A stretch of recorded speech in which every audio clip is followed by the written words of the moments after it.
Bonjour, mesdames et messieurs, bon réveil et bienvenue dans ce journal. Dominique Ouattara était hier vendredi à Adzopé pour célébrer la fête, la journée internationale de la femme. À cette occasion, madame Dominique Ouattara, la première dame de Côte d'Ivoire, a annoncé dans le cadre du FAFSI, le Fonds d'appui aux femmes de Côte d'Ivoire pour les femmes de cette région, un fonds additionnel de 200 millions de francs CFA après celui de 450 millions de francs CFA qui leur avaient déjà été octroyés. Les précisions de Jérôme Kofi Abola. Arrivée triomphale à Adzopé de la première dame de Côte d'Ivoire, Dominique Ouattara. Accueil chaleureux sur le lieu du cérémonial qui justifie sa présence ce vendredi dans la capitale de la région de Lamé. Quand l'épouse du président de la République, Alassane Ouattara, se retrouve avec ses sœurs pour une cause qui leur est commune, en l'occurrence la journée internationale des droits de la femme, la fête devient explosive.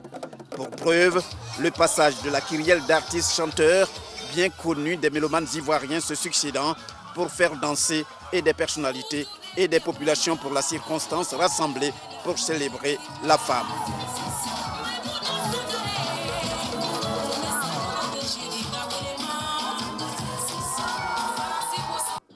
En outre, des défilés savamment organisés par la gente féminine dans toute sa composante. Femmes en tenue, femmes cyclistes, femmes représentant toute l'administration ou femmes cadres et enfin femmes représentant un certain nombre d'organisations féminines.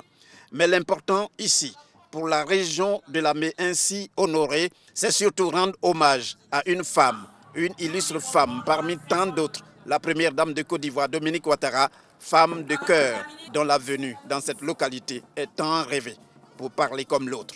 Madame la Première Dame, votre venue ici est un rêve, on l'a dit, tant de fois caressé par les populations. Mais il est vrai que vous-même, vous souhaitiez venir nous voir ici. Et Dieu et les mânes ont permis que cela se fasse aujourd'hui. Beaucoup de gens connaissent le FAFSI mieux que moi-même. Mais en tant que président du conseil régional élu, je peux attester que ces prêts que vous donnez aux femmes, pour la plupart démunies, changent fondamentalement leur vie et apportent un mieux-être aux populations vulnérables. 40e édition de la Journée internationale de la femme. Sur le plan national, elle en est la 17e avec un thème bien choisi conformément à la vision du gouvernement sur la promotion de la femme, à savoir l'autonomisation économique de la femme pour un monde juste et plus équitable. Par ce thème, nous avons fait le choix de mener au cours de cette journée une réflexion approfondie sur les stratégies à mettre en œuvre pour une meilleure autonomisation des femmes et des filles, de faire un état des lieux et de définir les perspectives pour l'avenir.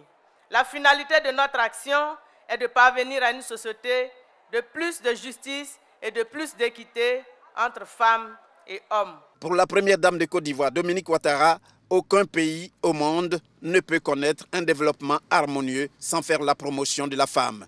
Le rôle de la femme s'affirme au niveau économique mondial. En plus de ses tâches habituelles concernant l'éducation des enfants et l'entretien du foyer, la femme d'aujourd'hui est un véritable acteur de développement et de croissance pour sa communauté. Pour que la contribution des femmes soit reconnue, il est impératif de leur apporter des ressources suffisantes qui leur permettront de mener à bien des activités génératrices de revenus et de devenir autonomes.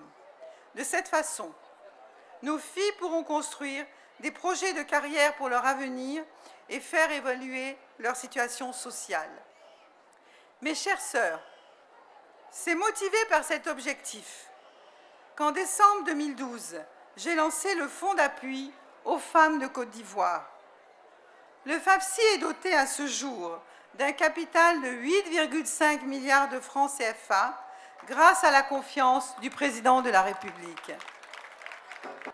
Les résultats obtenus sont très encourageants et nous poursuivons nos efforts afin que d'autres femmes puissent en bénéficier à leur tour. C'est pourquoi, en plus des fonds déjà octroyés aux femmes de la région de Lamé à hauteur de 450 millions de francs CFA, nous mettons à ce jour à votre disposition un montant additionnel de 200 millions de francs CFA afin de financer 2000 projets supplémentaires. Et la première dame de saisir l'occasion pour faire parler une fois de plus son cœur avec des dons en nature comme en espèces d'une valeur de 113 millions de francs CFA. À son tour, elle a reçu de ses hôtes plusieurs présents. Il s'agit notamment des vivres et des attributs de chef ou de la noblesse. Avant de quitter Adzopé, la première dame de Côte d'Ivoire, Dominique Ouattara, a visité une ferme de poulets. La coopérative qui se charge de cette ferme a reçu d'elle une somme d'1 million de francs CFA comme soutien à son développement. L'Agence nationale du service universel des télécommunications, l'ANSUT, chargée de la réhabilitation de l'immeuble Postel 2001, a bénéficié d'un financement de la part de la BOAD, la Banque ouest-africaine de développement. La signature de conventions portant sur un prêt de 25 milliards de francs CFA et de 17 milliards de francs CFA entre la BOAD et l'ANSUT et un prêt de 11 milliards de francs CFA entre Coris Bank et l'ANSUT a eu lieu hier vendredi. Ces prêts octroyés par la BOAD à l'État de Côte d'Ivoire servent d'une part à la modernisation de l'immeuble Postel 2001 et à l'élargissement du boulevard de Marseille. On en parle avec Justine Seydjike. 2 signatures de conventions portant l'une sur 2 prêts d'une valeur de 25 milliards de francs CFA pour la réhabilitation et la modernisation de l'immeuble Postel 2001 et de 27 milliards de francs CFA pour l'aménagement du boulevard de Marseille. Prêt octroyé par la Banque ouest-africaine de développement BOAD à l'État de Côte d'Ivoire à travers l'Agence nationale du service universel des télécommunications TIC, ANSUT, et l'autre d'une valeur de 11 milliards de francs CFA octroyé par Coris Bank International. Avec ces 2 prêts, la BOAD porte à 198 milliards de francs CFA ses engagements dans le domaine des infrastructures et des transports et à 600 milliards de francs CFA dans tous les secteurs confondus. Alors, en ce qui concerne le projet AMSUT, la BOAD est fière d'avoir participé au financement de ce projet en mobilisant un montant total de 36 milliards de francs CFA. Notre institution s'est directement engagée dans un prêt de 25 milliards de francs CFA. Les investissements de la BOAD en Côte d'Ivoire témoignent de la bonne coopération entre elle et la Côte d'Ivoire. Au-delà même de ces accords que nous venons de signer, il convient de noter que depuis plusieurs décennies, la BOAD s'est positionnée comme un partenaire privilégié de la République de Côte d'Ivoire, notamment en matière de financement d'infrastructures routières et de transport. Je remercie M. Adovelandé pour le soutien qu'il nous a apporté dans la réalisation de ce projet, mais je le remercie également et plus particulièrement pour l'intérêt désormais accordé au secteur du numérique par la BOAD. Ce financement de la BOAD permettra d'achever la réhabilitation de l'immeuble Postel 2001 qui a déjà retrouvé son allure des années 80. Aujourd'hui, il redevient la fierté de la Côte d'Ivoire, le joyau qu'il n'aurait jamais dû arrêter d'être.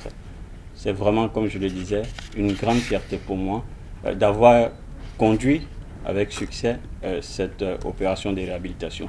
L'immeuble Postel 2001 rénové, dont le revenu locatif est estimé à 4 milliards de francs CFA par an pour un taux d'occupation de 70%, accueillera très bientôt ces nouveaux locataires.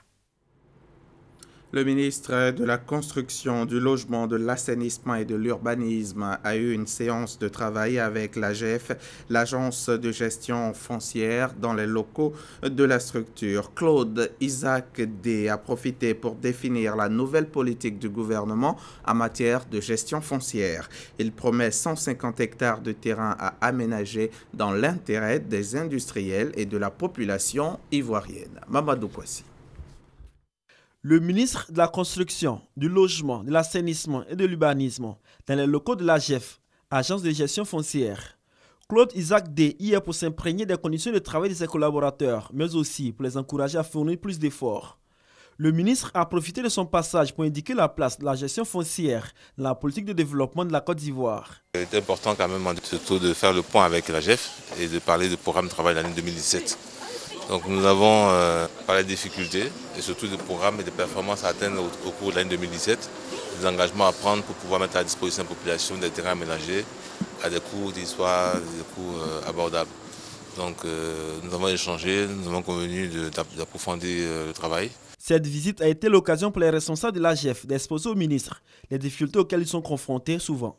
Ils ont également rassuré le ministre de l'atteinte de l'objectif annuel de 150 hectares de terrains aménagés pour le district d'Abidjan. Le souhait, c'est de mettre le maximum de terrains aménagés à la disposition des opérateurs immobiliers et des particuliers.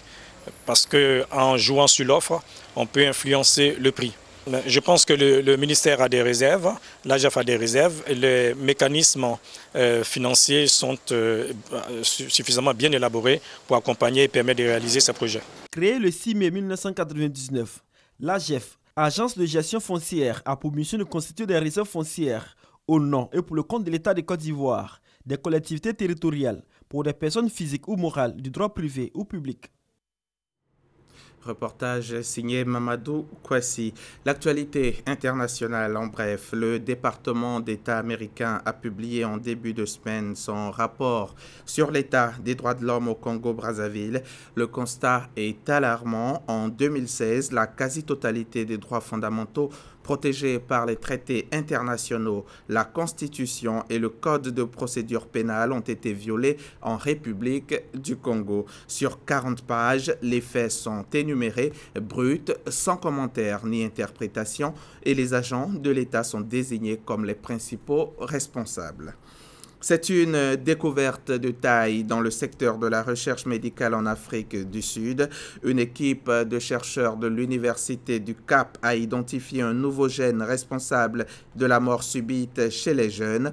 Pendant 20 ans, une équipe de l'université donc a suivi une famille dans laquelle il y avait eu plusieurs cas de mort subite chez des jeunes. En collaboration avec des chercheurs italiens, cette équipe a réussi à identifier le gène responsable de la maladie dans cette famille. Un gène qui prédispose les patients à un arrêt cardiaque et qui, une fois identifié, pourrait réduire le nombre de morts subites. Des assassinats, des disparitions forcées, des actes de torture et des destructions de grande ampleur. Le rapport des Nations Unies concernant des actions menées contre les membres du Parti des travailleurs du Kurdistan, le PKK, est accablant pour les forces de sécurité turques. Les faits se sont déroulés entre juillet 2015 et décembre 2016 dans le sud-est du pays. Le Haut Commissariat des Nations Unies aux droits de l'homme réclame une enquête indépendante de toute urgence. Et puis, pour terminer, sachez que la Russie et la Turquie veulent définitivement tourner la page de la crise provoquée par le crash d'un avion russe abattu par la chasse turque en novembre 2015. Le président turc Erdogan a été accueilli avec les honneurs au Kremlin pour un conseil de coopération qui réunit plusieurs ministres autour des chefs d'État. Fin de ce journal. Bon week-end sur RTI.